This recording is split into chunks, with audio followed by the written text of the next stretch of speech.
श्री सच्चिदानंद सद्गुरु साईनाथ महाराज की जय।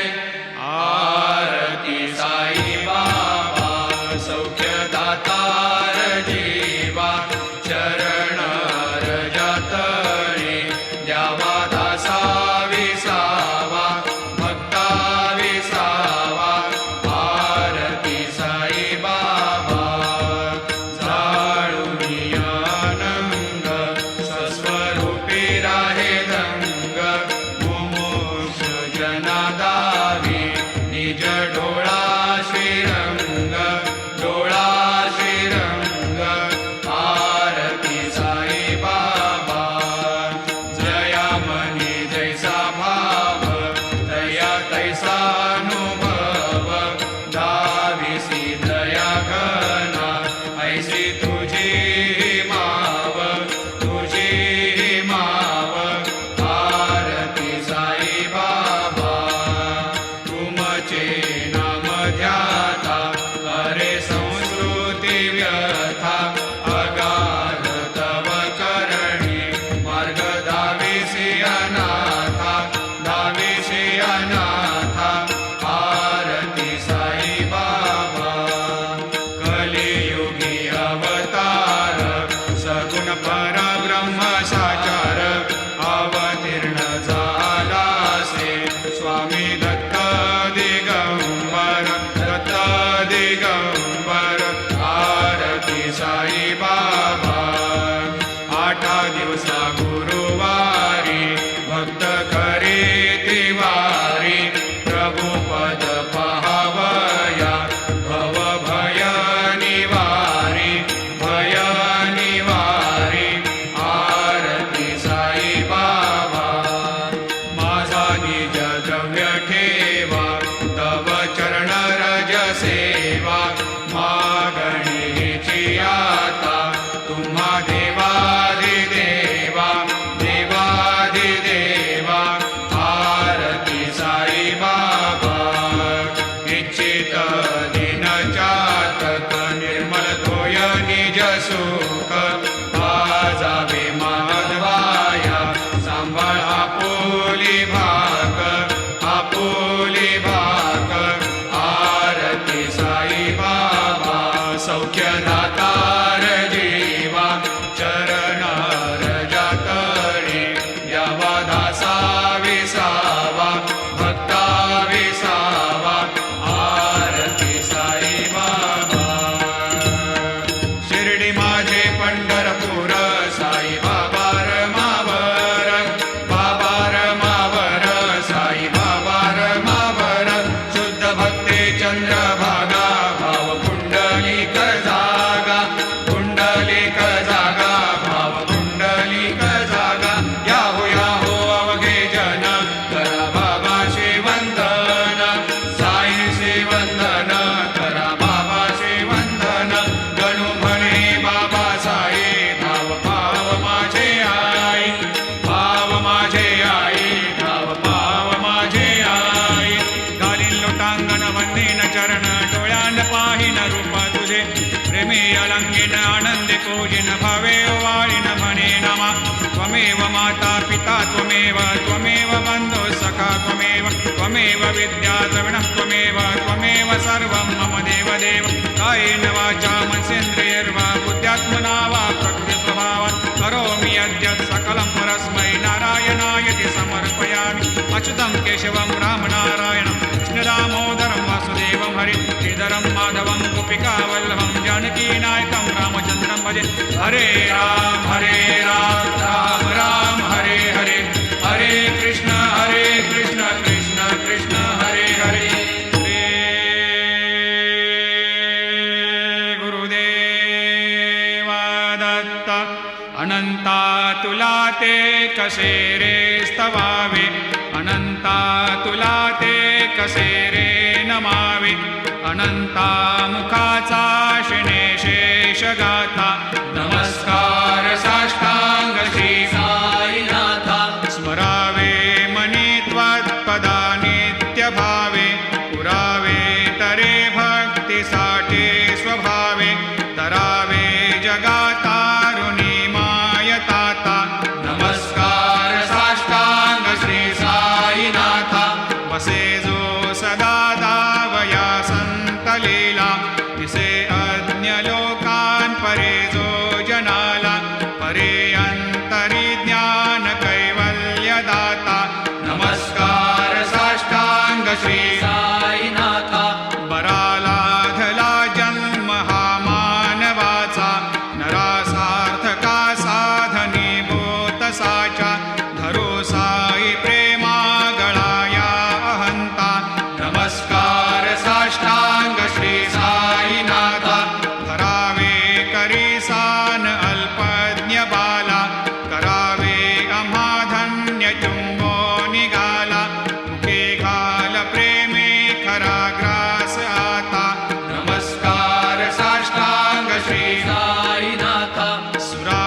संकटवारुणी ऐसा येईवा या परिध्यान तुझे गुरुराया दृश्य करी नयनाया पूर्णानंद सुखे एकाया लाविषि हरिगुण गाया ऐसा येईवा साई दिगंबरा अक्षय रूप अवतारा सर्व हि व्यापक तो स्तुतिसारा अनुसया त्रिकुमारा बाबा येईवा सदा सस्वरूपं चिदानन्दकन्दं जगत्सम्भवस्थान संहारहेतुं स्वभक्तेच्छया मानुषं दर्शयन्तं नमामीश्वरं सद्गुरुं साईनाथं भवद्वांतविद्वांसमार्तण्डमीड्यं मनोवागतीतं मुनिर्ध्यानगम्यं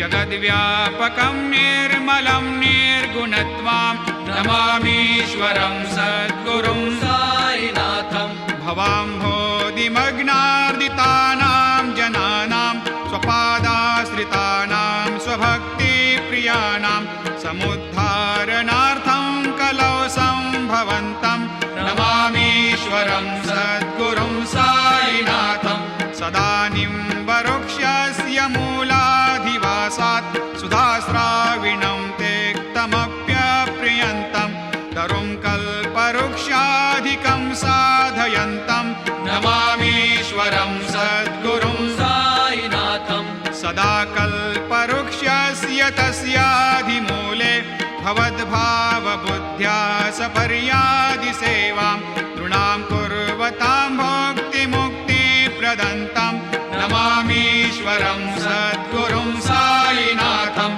अनेकाश्रुता तर्क्यलीलाविलासै समावेशकृतेशान भास्वत्प्रभावम् अहं भावहीनं प्रसन्नात्मभावं नमामीश्वरं सद्गुरुं साईनाथं सतां विश्रमाराममेवाभिरामं सदा सज्जनैः संस्तुतं सन्नमद्भिः जनामोददं भक्तभद्रप्रदन्तं नमामीश्वरं सद्गुरुं साईनाथम् अजन्माद्यमेकं परब्रह्म साक्षात् स्वयं सम्भवं राममेवावतीर्णं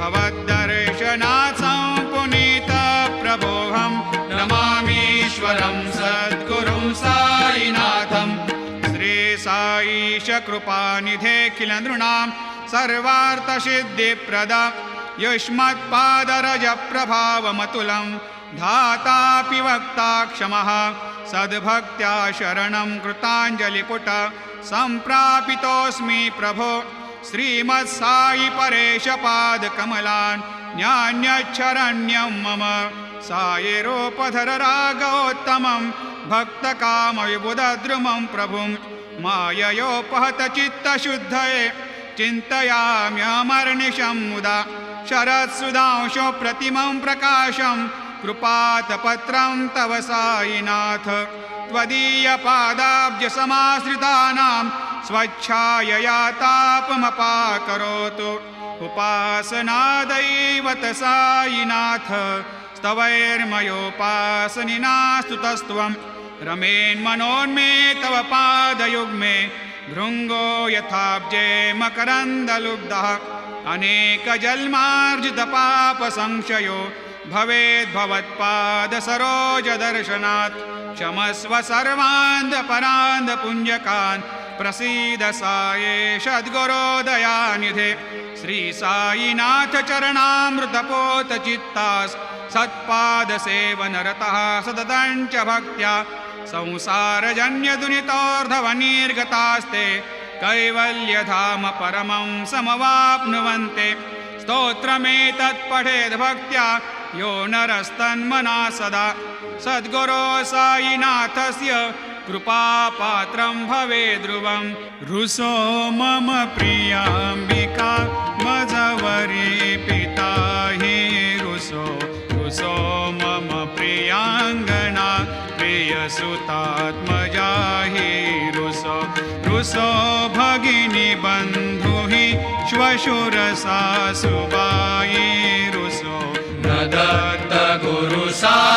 मामजवरी कधीही रुसो पुसो न सुनबाई त्या मजन भ्रातृजाया पुसो पुसो न प्रिय सोय रे प्रिय सगे न ज्ञाते पुसो पुसो सुरदना सखा स्वजन नाप्त बंधु पुसो परी न गुरु साई मामजवरी कधीही रुसो पुसो न अबला मुले तरुण रुद्धहीना पुसो पुसो न गुरु धाकुटे मजन थोरसाने पुसो पुसो न च भले बुरे सुजन साधुहीना पुसो परी न गुरु साई मामजवरी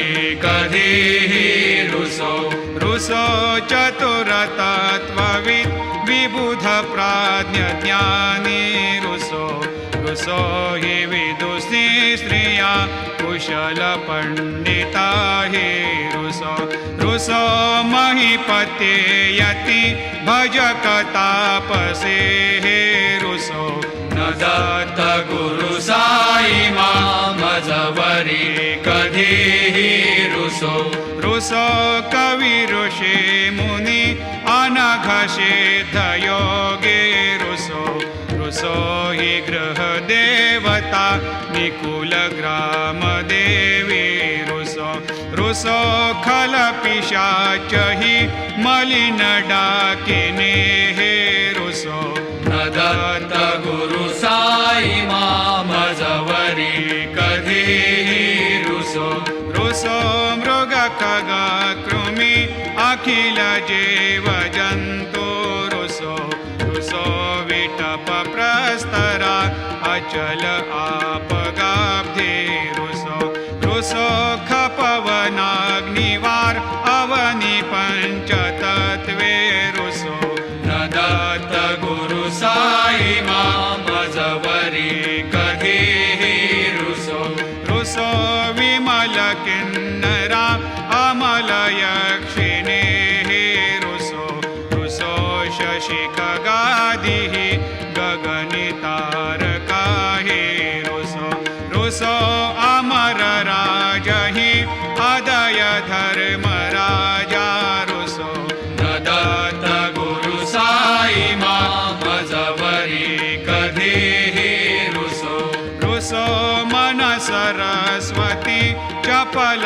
चेतते हे रुसो रुसो वपुदिशाखिला कठिन काल तो हे रुसो रुसो सकल विश्व हि मयि तु ब्रह्म गोलं रुसो न दत्त गुरु साई मामजवरी कधीही रुसो विमूढ मनुनी हसो मजन मत्सरा हेडसो पदाभिरुचि उल्हसो जनन कर्दमीनापसो न दुर्गधृतीचा धसो अशिव भाव मागे खसो प्रपंची मन हे रुसो दृढ विरक्ती चित्ती ठसो पुणाची घृणा नसो न च स्पृहा कशाचे असो सदैव हृदयी वसो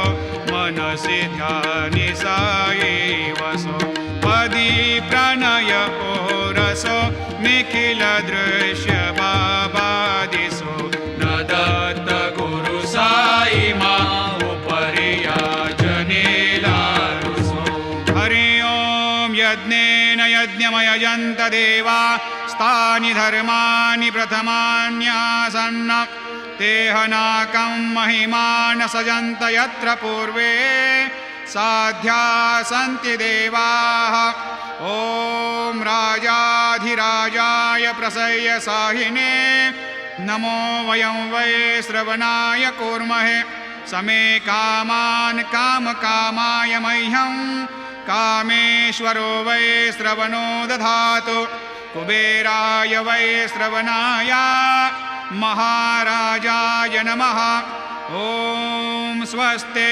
साम्राज्यं भोज्यं स्वराज्यं वैराज्यं पारमेष्ठ्यं राज्यं महाराज्यमाधिपत्यमयं समन्तपर्याधीशात् सार्वभौमः सार्वायुषान्तादापरार्धात् पृथिव्यै समुद्रपर्यन्ताया एकराळिति तदप्येष श्लोकोऽभिगीतो मरुतः परिवेष्टारो मरुतस्यावसङ्ग्रहे आवीक्षितस्य कामप्रियैर्विश्वे देवा सभासदैति श्रीनारायण वासुदेवाय सच्चिदानन्द सद्गुरु साईनाथ महाराज की जय। करचरणकृतं वा कायजं कर्मजं वा श्रवणनयनजं वा मानसं वा अपराधं विहितमविहितं वा सर्वमेतत्क्षमस्व। जय जय करुणाब्धे श्री प्रभो साईनाथ श्री सच्चिदानंद सद्गुरु साईनाथ महाराज